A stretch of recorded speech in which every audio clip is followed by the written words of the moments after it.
Ms. Amanda Favreau. In case you don't know me, I work as the management analyst for the CEQA division.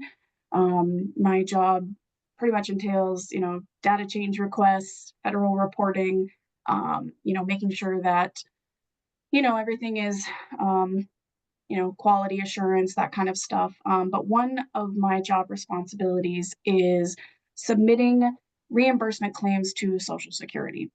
And basically what that entails is cost reimbursement is part of the Ticket to Work program. How many of you are familiar with the Ticket to Work program or have heard about it? Okay. Some of you, okay, not all of you. So basically the Ticket to Work program, it's a, part of a larger legislation, but the purpose of it is to provide people receiving Social Security benefits, disability benefits, more choices for receiving employment services. Beneficiaries can decide to work with employment networks. So, for example, Maine Med down in Portland is now an employment network and can offer, employment services for individuals via our agencies. We also provide services in that capacity. And then there are some other support services. And basically, individuals that are receiving Social Security disability benefits get what they call a ticket. It used to be a physical piece of paper that said, this is your ticket. And if you want to use it, have whoever you're working with, whether it's your employment network, the state VR agency or whatever, put it in use. Now, with regards to what the purpose, again, to help them get employment services, basically the goal of the program is to assist people to reduce their reliance on Social Security benefits, disability benefits, and preferably by helping them become self-sufficient. And that's, that's at the end of the day, that's our goal, right? To help people become self-sufficient, work in competitive integrated jobs and things like that. Do people have to participate in the Ticket to Work program? No, they don't have to. But those that work with us in our agency, they're automatically assigned.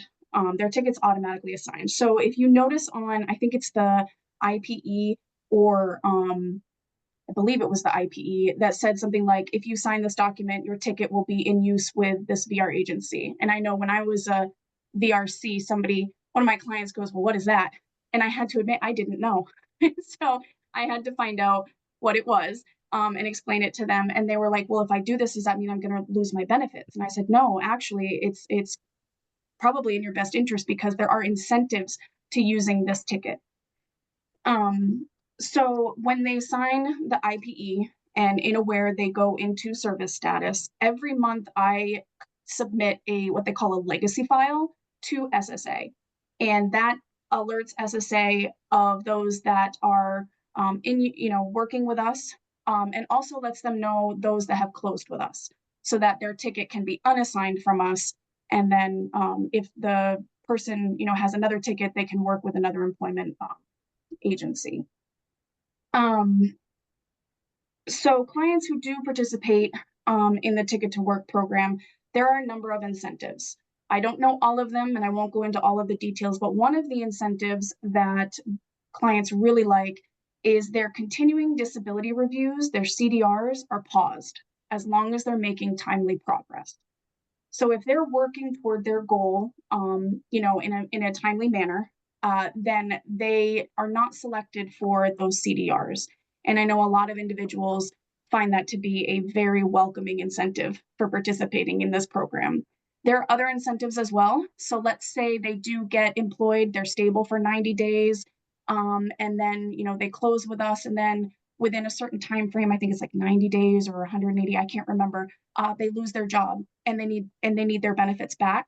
They don't have to reapply. They can just let them know, and then they get their benefits back without having to reapply. So that's also another incentive. And there are a lot more incentives. If you're interested in learning what those are, you can go to the Ticket to Work program website through Social Security, and it kind of outlines it. So why does this matter to our agency? Does anybody know? pop quiz. Just kidding. So one of the things that we get to do as an agency is if we can help individuals successfully gain employment and reach what they call substantial gainful activity, or SGA, which means they reach a certain level of monthly earnings, then we can be reimbursed as an agency for the direct costs that we spent on their case for the time that they were working with us, and also for administrative counseling and placement costs. So let's say Joe Schmo closed with us, and he now, 6 months after closing with us, has reached SGA. I can now submit a claim to Social Security that says, he's reached SGA. Here are all of our direct costs that we spent serving this client, whether it be job coaching services, or, perhaps we had to do van modifications, or, whatever that happened to be. And then, of course, our time for administrative, anything that we do in-house. And I say, can we please be reimbursed for this? And we can get that money back. And so that's why it's important to our agency, because that's a source of revenue for us. It's a way for us to be able to get revenue, and it's not restricted. So we can use it however the agency feels that we need to use it. I'm not sure how we're currently using it. If you have questions about that, you can reach out to your supervisors, but that's why it's important to our agency.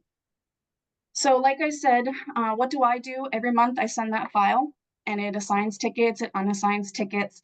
And every quarter I have to review claims to see who has reached SGA and who I can send these claims to. Now, SGA, in case anybody's interested, basically means that they reach that level of earnings for 9 consecutive months out of 12. So let's say they get 8 months, but not 9. We can't send the claim. They didn't get it. So how do we verify that? Social Security sends the agency a file. It's called the Verser file. And that basically tells us, it identifies whether or not each quarter somebody has potentially held that, that level of earnings. So it's like a letter system. It goes A through F, I think. And so if I see that 3 out of 4 quarters had a D, E, or an F, then it's a pretty good chance that that person had 9 consecutive months of SGA. And so I'll submit a claim for that person.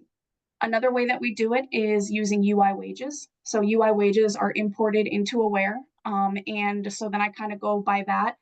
And, Aware will be like, this person, this quarter was at or above SGA. This quarter was at or above. So again, if I have 3 out of 4 of those, I'll submit that. So basically what I have to do is when I submit these claims, there's a form that I have to fill out, and they need to know, what was the client's birthday, name, all that stuff. But they also need to know when did they start VR services, when was their IPE signed, when was their first date of employment, and when did they close with us. And so I submit all of that, and then SSA determines whether or not we can be reimbursed. So sometimes they say, yep, sure, here you go. Here's your $16,000, no problem. And sometimes they say, well, this person's been closed since 2015 and they're only now reaching SGA. So how is it that your agency actually helped this person become employed? So a lot of the people that we close unsuccessfully or for other reasons, we can still get reimbursed for them if we can show justification for it. So as we know, individuals that receive Social Security disability benefits are presumed eligible, right? We have to serve them, right? We don't get a choice. It's what we do. And so we have to provide justification to SSA as to what our services did to help them eventually reach, successful employment. And it could be that, this person stopped and started and stopped and started over a 6-year span. Okay. So we know that, when they come to us, sometimes they need more than just finding a job. Sometimes they need, mental health services. They need to be referred for that. Or sometimes, they're not going to be able to be successful if they don't have certain technology, or, they need to finish a class, or, all of those things that we provide. And even if they don't close successfully with us, what we've done to help them get started can be justified. And so sometimes I have to supply that justification. And then sometimes SSA comes back and says, yeah, we'll pay you, but we need to see proof of documentation for everything that you spent. And that is called a payment validation review, or PVR for short. And those are the bane of my existence.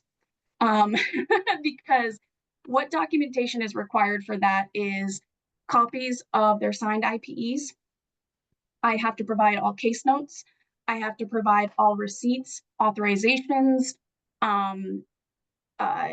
things that proved that we purchased what we said we purchased. And if we don't have that information, then we don't get reimbursed for that. So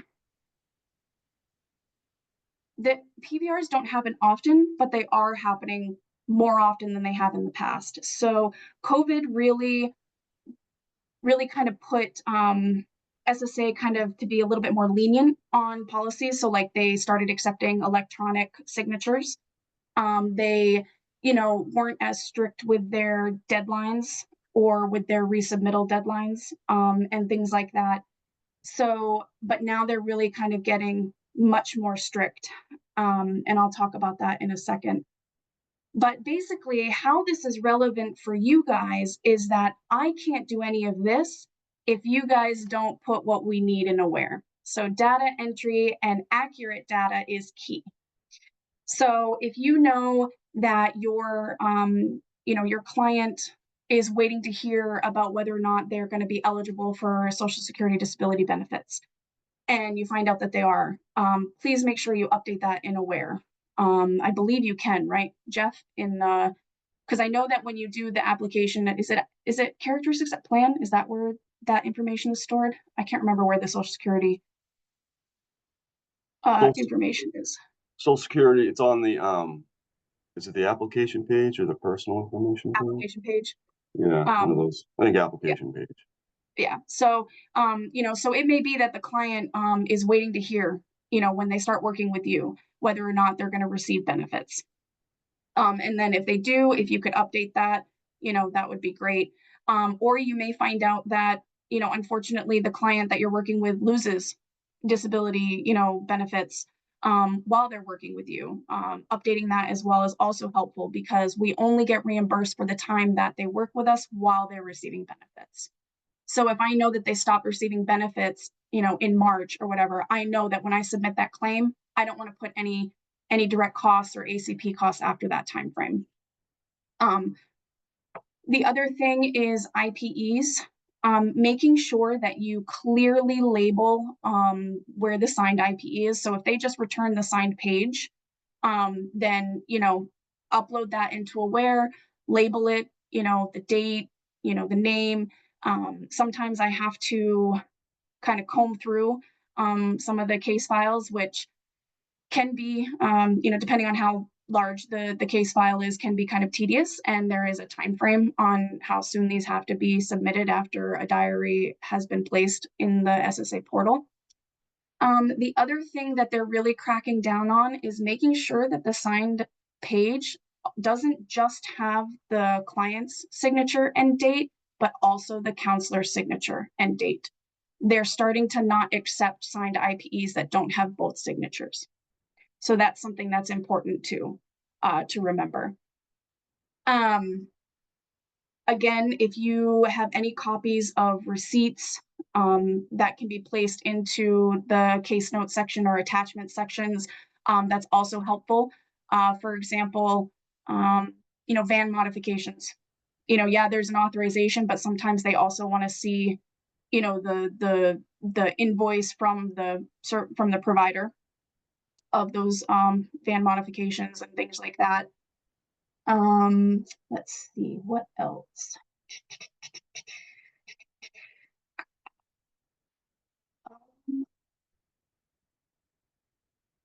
Let me check. Let's see. Amanda, this is Christina. Good morning, everybody. Sorry that I was a little late. I had a question. Yeah. Is any of this is this gone over in new counselor training on the importance of what you're sharing? Because this seems it's like a very small group. If I don't know. but I think Shannon's here. Yep. I am here. Hi. Hi. So yes, IP, all of this is talked about, and in the last 2 sessions of new counselor training, they actually spent 6 hours with Stephanie DeRocher. Oh, okay. But I will say this is something that needs to, because it's so much information, and this is so important that it's really important Yeah. that we hear it over and over again. Okay. Thank you. Great question. Great question. So a lot of the things that, Monica has said, I think IPEs and other important documents are best attached in attachments, as the information is then easier to find there and eliminates the need to sift through multiple case notes. Yep. You can put them there. You can put them in the case notes. But yeah, as long as they're clearly labeled, that's kind of the key. And then this is Jeff. And I don't know if you know this, Amanda, when you're searching for things, there is a layout called attached files. Yes. So it'll grab any attachment. If you put it anywhere, it'll grab it, and then and you can search too. Yep. Yeah. So yeah. So I know that oftentimes we may not get an IPE for a long time for a number of reasons. It gets lost in the mail, client forgot to put it in the mail. So one of the things that we have seen is that the form that I send for the cost reimbursement, it's automatically updated using information in Aware. So if somebody, let's say, like today, for example, I got a request to backdate an IPE because they received it today in the mail, but the IPE date was 12/30. We haven't yet submitted Q2 to RSA, but if we had, I would not be able to do that. And so Aware would automatically put today's date in that, but if the date on the SSA form doesn't match what's on the IPE, sometimes SSA comes back and goes, no. And we're like, oh, great. Because I can't backdate past a quarter that we've already, so sometimes then I have to, and that's a rare case, but if you can just make sure that, like, if you do get notified that, something does need to be changed, if you can just do it as soon as you realize it, that would be super helpful. That way we're not kind of like, well, SSA says, well, your case management says this, and then now but the form says this. So just kind of keeping that in mind as well, just doing data changes requests as, as soon as you realize that they need to be done. Let's see. All right. I think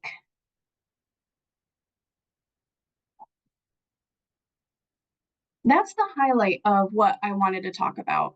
Basically just, asking you guys, I know that data is, sometimes it's hard to do. You're out and about, you're meeting with your clients, and you're, sometimes you just don't have time. Data entry reminders. Oh, thank you. Thank you, Jeremy. So, just, making sure that you do that. And if you have any questions, so let's say a client calls you and is like, what do you mean by ticket? If you don't know the answer to something, just reach out to me. I can certainly try to help answer that question. Yeah, that's kind of all I had. Anybody have any questions or concerns or anything that you want to know? It's kind of, in the background, but. Amanda, hi, it's Jennifer at Central Office. So coincidentally, I received this Social Security SSA. We made a favorable determination in the initial claim you filed for the individual shown above.